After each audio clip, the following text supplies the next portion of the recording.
You're watching M.H.S.A.A's hometown station, HTV1.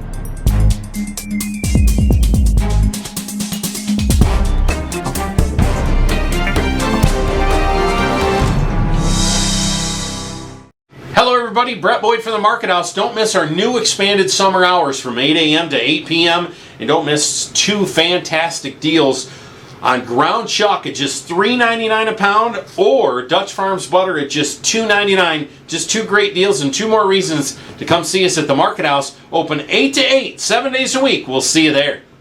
Tired of having everyone know you're coming before you arrive because of your exhaust? If so, then it's time to call the experts at RS Custom Exhaust in Hillsdale. RS Custom Exhaust has all the tools and parts to make your vehicle quiet again. And for you sports car enthusiasts, if you're looking for the roar to be the king of the roads, RS Custom Exhaust can help you too. With free estimates and first-class service, RS Custom Exhaust has your vehicle covered. So stop and see them today, located at 1461 Vera Drive in Hillsdale. From M.H.S.A.A's news leader, this is HTV1 News at noon. Well, numbers continue to rise, but it's relatively slow rise compared to the early days of the coronavirus pandemic. Well, good afternoon, M.H.S.A.A. I'm Scott PIENTA. Well, according to the latest numbers available yesterday, Branch County reports 82 cases and 2 deaths. Hillsdale County reports 152 cases and 22 deaths. Lenawee County reports 129 confirmed cases, 71 recoveries, and still 2 deaths. Now, with 33 probable cases, 20 in recovery, and no deaths in the probable category. Steuben County holds steady at 62 cases and 2 deaths. Williams County reports 32 confirmed cases, 12 probable cases, and 1 death. And Fulton County counts 31 confirmed cases, 1 probable case, and no deaths. Work should continue this week on the lofts at Millen's Plaza in Coldwater. Now, according to WTVB, his city manager Keith Baker told the city council on Monday night that the project delayed by the COVID-19 pandemic will begin work once again with the restoration of the sidewalk and alley behind the businesses on US 12. Work is also expected to begin this week on the sidewalk replacement project in the city's 1st and 2nd wards, as well as drainage improvements along Lucky Drive. Now, all of these projects are being handled by Parish Excavating. The Allen Revenue Reconstruction Project is also expected to resume this week. Now, that one is being handled by Thompson Construction. As Michigan restaurants are still under Governor Whitmer's order not to allow dine-in, Ohio and Indiana are taking a different approach. Monday was the first day restaurants in Indiana were allowed to open up to 50% capacity. The Buffalo Wild Wings in Angola was ready to open with waitstaff, cooks, managers, and social distancing in place. Front of house manager Nicholas PIENTA said that the owners told the location a week ago that they would be reopening, and they started preparing to get back to normal operations. Now, they wanted everyone from customers to feel safe from customers to the staff to feel safe during the reopening taking place.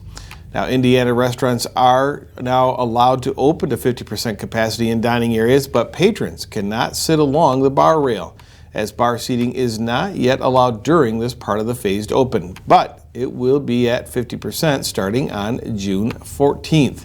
It's expected that all restaurants and bar seating will be reopened by July 4th. At the Angola B-Dubs, some booths and tables were left open with a simple sign that said that the table cannot be used for seating at this time. Staff was required to wear face masks as required by state and federal health guidelines.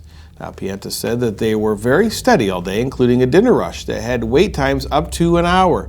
But most patrons didn't mind as long as they were able to feel like things were getting back to normal. For most of the restaurant goers, it was a sign of the times and the future to come as the economy continues to reopen. The Lenawee County Recycling Center has also opened once again, and WLEN says people were more than ready for it, judging from the line you can see here. Now, that is Ray Street in Adrian, where cars were lined up almost all the way back to Maumee Street yesterday morning, long before the 7 a.m. reopening time. Now, Lenawee County closed the facility early this year due to the pandemic. The new hours of operation are in effect Monday through Friday from 7 a.m. to 6 p.m. Now, it will be closed on weekends and holidays through the end of May, and the county's solid waste department will decide where to go from there. If you have any questions, you can call 517-264-4511. Coldwater's CAPRI Drive-In plans to defy Michigan's emergency orders and reopen Friday night. WTVB reports that the owners, Tom and Sue Magcox, have plans to use social distancing while keeping the drive-in open every night. The concession stand will be closed and there will be a $5 extra charge for people bringing food in with them, which Tom Magcox says that is the only way the theater can keep running. Restrooms will be open to only 5 people at one time, otherwise customers have to stay in their cars. Opening films will include on screen 1, Smokey and the Bandit, the original, as well as the original Jurassic Park, and then on screen 2, the Trolls World Tour and Sonic the Hedgehog. The Capri will only be accepting cash payments for the time being. Now, they had originally planned to reopen for the season on March 20th, but all movie theaters and drive-ins in Michigan have been ordered to close until at least May 28th. Now, those orders are being challenged in court on several fronts, including a lawsuit brought on by the leadership of the Republican-led legislature. A hearing in that suit is scheduled for Friday, and we'll have more about that in a few moments. Meanwhile, WLKI says the AUBURN Garrett Drive-In will be reopening Friday night as well, in compliance with Indiana's reopening plans. Now, capacity will be capped at 50%. Only 4 people will be allowed at the concession stand at one time, and they'll be offering a limited menu. Restrooms will also be limited to only 2 people at one time. Extra cleaning measures are in place, and employees will be wearing masks and gloves at all times. The AUBURN Garrett Drive-In will show a double feature of Trolls World Tour and Doolittle on both Friday and Saturday nights. Well, several area schools are planning more drive-in graduation ceremonies as the pandemic continues to affect the school's year right up until the end. The Swanton Enterprise says Swanton High School will hold their drive-in graduation over the course of 2 days, Sunday, May 24th, and Wednesday, June 3rd. The 24th will be an all-day graduation ceremony from 11:30 to 6:30 p.m. at the south entrance of the high school. On the 3rd, there will be a virtual viewing of that ceremony at the Field of Dreams Drive-In Liberty Center, and that will start after dark. Those events will be held rain or shine. The Bryan Times says Eden Northwest will also conduct a drive-in graduation ceremony. That will take place on May 24th at 2 p.m. in the athletes parking lot behind the school building. Now, they'll be using a low-power FM transmitter for the audio, and the whole thing will be streamed on YouTube. Authorities will also be leading the graduates on a parade through town, and you can find the route on the district's website and social media pages. Hilltop High School will also be driving in to graduate. Well, that ceremony will take place on Sunday, May 31st at 2 p.m. They'll also be using a low-power FM transmitter, and the ceremony will be streamed live to both Facebook and YouTube. And while it's not a drive-in graduation, Union City plans to hold a senior parade at their graduation ceremony was originally scheduled for. Now, that will be May 17th at 2 p.m. Now, the route starts at the high school, and the village police will lead the parade along a typical homecoming parade route. Now, everyone is encouraged to make signs, decorate their cars, honk their horns, and celebrate the graduating seniors. And of course, social distancing is a must, so they ask everyone to stay in your cars. Well, Hillsdale College President Larry Arnn says that he looks forward to seeing students in person on campus on August 23rd. The College Fix reports that Hillsdale sent a video message to the incoming fall students announcing plans to continue business as usual. Arnn said that being human means we have to work, which shapes character and intellect, and that without work, we'll starve. He also said the economy cannot be turned on and off at will, saying, quote, "We have to live. We are beings in motion." Arnn added that the college has weathered tougher obstacles like the Civil War and the Great Depression, and says that the coronavirus pandemic will be easier than those historical challenges. The college president did concede that if the state somehow disallows the reopening, Hillsdale will comply, but he doesn't believe that will happen. Well, still ahead, the showdown between Michigan Governor Gretchen Whitmer and the Republican legislatures goes to court this week. And Indiana's Attorney General has been suspended over battery accusations, and the Republican leadership is hoping to replace him. You're watching HTV1 News at noon. There's a reason that professionals shop at Jonesville Lumber. They expect quality, service, and knowledge. And that's exactly what they receive. For nearly 100 years, Jonesville Lumber has been family-owned. We take pride in serving our area with great products at competitive prices. We have dedicated project estimators in-house that will help figure the materials needed to complete your next task at hand. Whether you're building your dream home, adding a pole barn, building a deck, updating your kitchen, or painting your front door, let Jonesville Lumber help you with your next project. Authentic Mexican food is just a short drive away at El Cerrito in Coldwater and Hillsdale. The variety-packed menu has something for everyone, with classic Mexican dishes, El Cerrito specialties, and tasty treats for dessert.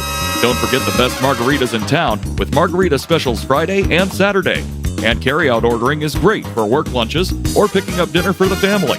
Make your next meal a fiesta for your taste buds at El Cerrito on Chicago Street in downtown Coldwater and Carlton Road in Hillsdale. Michigan Governor Gretchen Whitmer has set a new goal for coronavirus testing in the Great Lakes state. The Associated Press says the governor announced on Monday that she wants to have 450,000 Michiganders tested by the end of the month. Whitmer says it is a critical necessity and social distancing cannot continue in effect indefinitely until a coronavirus vaccine is developed.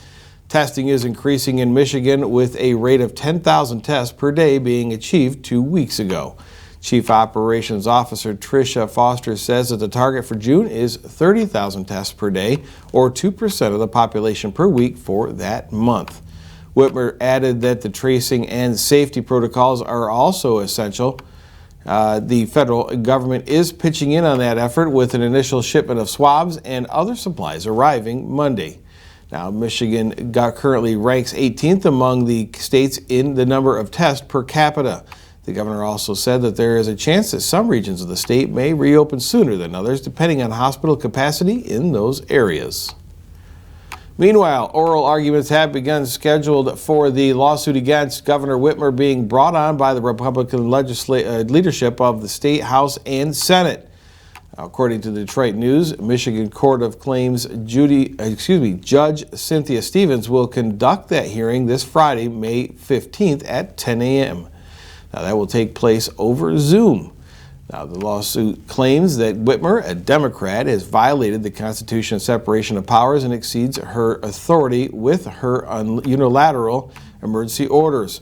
Now, House Speaker Lee Chatfield says that last Wednesday that the executive orders Whitmer issued under the 1945 Emergency Powers Law are, quote, legally questionable. The governor counters that the state law allows her to declare a state of emergency and decide herself when to rescind it. Whitmer issued those orders after the House and Senate voted against renewing that previous orders that the governor has issued under a 1976 Emergency Powers Law. The 1976 requires the legislature to vote on emergency orders after 28 days. The 1945 law does not, and the newer law explicitly states that it does not overrule the 1945 law. Judge Steffens was appointed to the Michigan Court of Claims by former Governor Jennifer Granholm, also a Democrat, and she was chosen to oversee this case at random by a computer process. Over the past 2 years, she has ruled against the Republican-led legislature twice and once against Governor Whitmer. Many legal experts say that the case will likely go to Michigan's Supreme Court.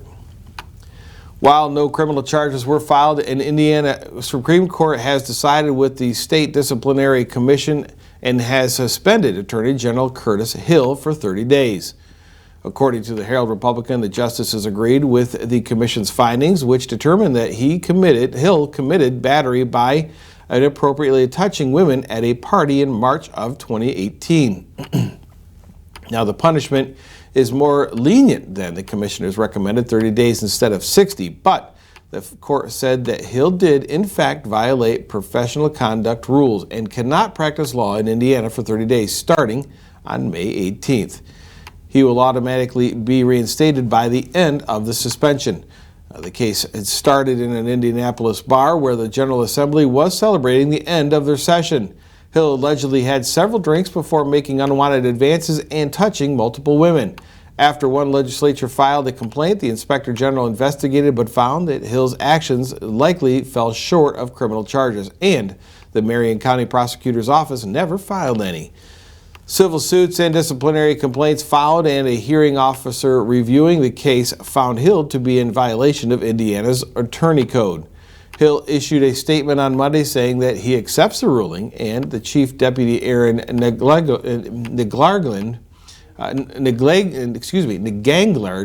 will lead the Attorney General's office during his suspension. Meanwhile, leadership of the Indiana Republican Party is calling for Hill to be removed from office entirely. Now, this is according to WLKI. State G.O.P. Chair Kyle Huppner said that in a statement on Tuesday that Hill's suspension is the last straw, and Indiana would be best served by having a new Attorney General in place. Hill himself is a Republican. So is Governor Eric Holcomb, who has repeatedly called on Hill to resign as well. Holcomb now says he's looking into a legal possibility of appointing a new Attorney General. The Lenawee County N.A.A.C.P is calling for State Senator Dale Zorn to resign or be censured by the state Senate after he wore a mask with a Confederate flag design while voting on an extension of the state's emergency orders. According to the Daily Telegram, the organization sent a letter to Zorn, and they didn't hold back. It says in part, "We had no idea that you apparently harbor either a desire to support the idea of a defunct Confederacy and everything that meant to oppress people of color, or whether you are so insensitive that you would appear as our legislative representative in an official capacity, no less, wearing an epitome of a symbol that is disgraceful reminder of the utmost discrimination and brutal practices against people of color. We find it inexcusable and heart-wrenching."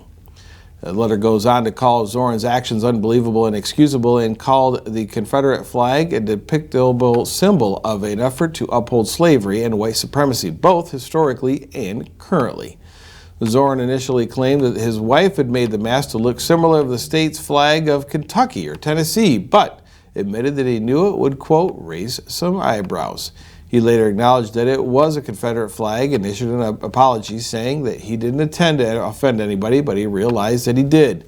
He said he does not support things that the Confederate flag represents. So far, there have been no response from Zorn, but his chief of staff says the senator plans to reach out to the group's president. More ahead at the news at noon, 2 people completely unrelated to a private property crash were arrested on outstanding warrants in Bryan. And the trial of a man accused of murdering has been postponed due to the coronavirus pandemic. Now those stories and more after this. The Saucy Dogs is the name and barbecue is the game. Come on down for a good time and some great food. At Saucy Dogs, try our barbecue nachos or our tasty ribs. We'll have you howling for more. Saucy Dogs, downtown Jonesville. Does your vehicle sound like a tractor putting down the road? Then you need to see the experts at RS Custom Exhaust in Hillsdale. They will give you a free estimate along with first-class customer service. They custom make any exhaust needed for your vehicle. Stop and see them today, located at 1461 Vera Drive in Hillsdale.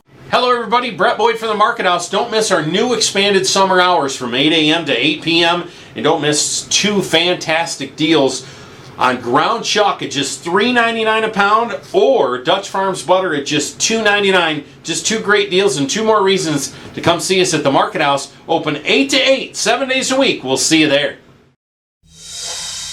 Well, 2 people were arrested while passing by a non-injury incident in Bryan Monday afternoon. The Times says it happened just before 12:30 in the parking lot at the Artisan Floral and Gift Boutique on Union Street.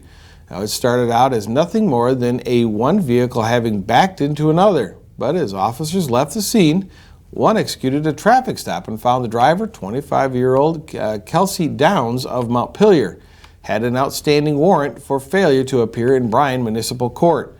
While that arrest was taking place, the other officer at the scene spotted a pedestrian they thought they recognized. Well, it turned out to being a different person, but 28-year-old Tiffany Hernandez of Bryan also had an outstanding warrant for failure to appear in Bryan Municipal Court. Hernandez was originally charged with unauthorized use of a motor vehicle in March. Downs was originally charged with theft from Walmart in February. Both were taken to the Corrections Center of Northwest Ohio. 2 people were arrested for meth possession in unrelated incidents in Williams County over the weekend. The first happened just before 11:30 on Sunday morning. The Bryan Times says deputies were called to a traffic hazard at the corner of County Road 17 and County Road M in Kunkel. 24-year-old Jessica Lentz was found dancing in a field near the roadway. She was arrested and charged with possession, trespassing, and disorderly conduct and assault. Then, around 3:30 that afternoon, deputies received a complaint about an abandoned vehicle on Railroad Street in Eden. They found 38-year-old Clarence Thigpen and arrested him for possession and obstruction, as well as an outstanding warrant for parole violation. Both suspects were taken to the CCNO. A Union City teenager has pleaded guilty to receiving and concealing guns. WTVB says 17-year-old Trent Williams was arrested in late February after breaking in at an unoccupied home. Williams entered the guilty plea in Branch County Circuit Court on Monday. That's part of a deal that drops 2 other charges, including second-degree home invasion. UCPD says Williams and juvenile co-defendant stole weapons, electronics, and jewelry in that incident. Williams is scheduled to be sentenced on June 15th. The man accused of killing a Montpelier woman in February has had his jury trial postponed. 24-year-old Thomas Smith of Toledo faces murder and assault charges after allegedly stabbing Danielle Swan to death outside a convenience store in Toledo. According to the Bryan Times, the 3-day trial is now scheduled to start on May 29th due to the coronavirus pandemic. Smith is currently being held at the Lucas County Jail on $1 million bond. Well, after the break, we have some breaking news about sports. And just keep your eye on the sky for the next couple of nights. You may just spot some F-16s overhead. Stay right with us. El Cerrito's variety-packed menu has something for everyone. With generous servings and lots of flavor, you'll think of it as a fiesta for your taste buds. Dine in or carry out at El Cerrito on Chicago Street in downtown Coldwater and Carlton Road in Hillsdale. There's a reason that professionals shop at Jonesville Lumber. They expect quality, service, and knowledge. And that's exactly what they receive. For nearly 100 years, Jonesville Lumber has been family-owned. We take pride in serving our area with great products at competitive prices. We have dedicated project estimators in-house that will help figure the materials needed to complete your next task at hand. Whether you're building your dream home, adding a pole barn, building a deck, updating your kitchen, or painting your front door, let Jonesville Lumber help you with your next project. The Saucy Dogs is the name and barbecue is the game. Come on down for a good time and some great food. At Saucy Dogs, try our barbecue nachos or our tasty ribs. We'll have you howling for more. Saucy Dogs, downtown Jonesville. The spring meeting of the M.H.S.A.A's 19-member legislative body that oversees more than 1,500 member schools is generally the busiest. It's the busiest time of year, and it's 3 seasons each year. Now, the council considered 32 committee proposals and dealt with a variety of eligibility rules, postseason tournament, and operational issues. The council met again remotely to keep with social distancing required by the COVID-19 pandemic. Now, the council took action on a number of M.H.S.A.A. handbook regulations requiring adjustments because of the COVID-19 pandemic and the disruption it has caused to Michigan high school athletes. Notably, the council voted to waive the 2020-2021 pre-participation physical exam requirement for athletes who received one during the 2019-2020 school year, although they are still required to fill out and sign the M.H.S.A.A. annual sports health questionnaire.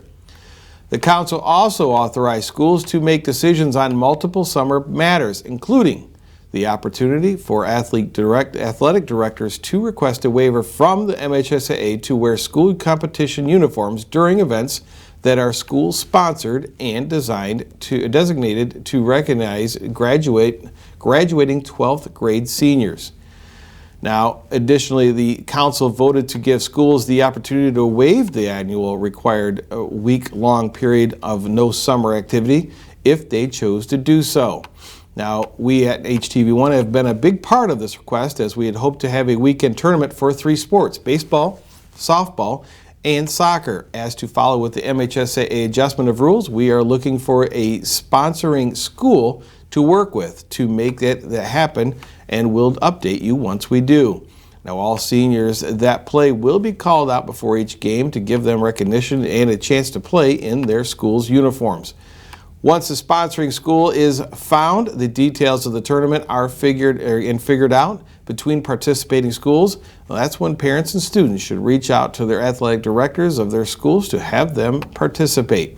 All games will be live streamed, as well as the main final matches for those that cannot attend, and will be broadcast live here on HTV1, so not to break away from social distancing rules. For more information, please click Mention on Air to find out more.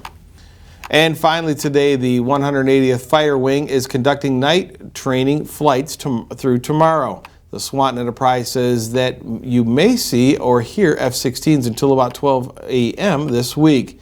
The night flights are required for readiness training purposes. Now, those will take place as long as weather conditions allow it. Well, those are today's top stories. You can be back right here tomorrow at HTV1 News at noon. Don't forget, you can find more news in our live streams 24/7 at htv1.net. For all of us here at HTV1, I'm Scott PIENTA. Enjoy the rest of your day and have a good week, everyone.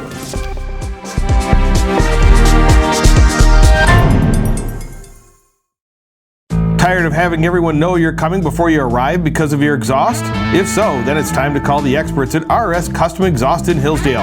R.S. Custom Exhaust has all the tools and parts to make your vehicle quiet again. And for you sports car enthusiasts, if you're looking for the roar to be the king of the roads, R.S. Custom Exhaust can help you too. With free estimates and first-class service, R.S. Custom Exhaust has your vehicle covered. So stop and see them today, located at 1461 Vera Drive in Hillsdale. Hello everybody, Brett Boyd from the Market House. Don't miss our new expanded summer hours from 8 a.m. to 8 p.m. And don't miss 2 fantastic deals on ground chuck at just $3.99 a pound, or Dutch Farms butter at just $2.99. Just 2 great deals and 2 more reasons to come see us at the Market House. Open 8 to 8, 7 days a week. We'll see you there.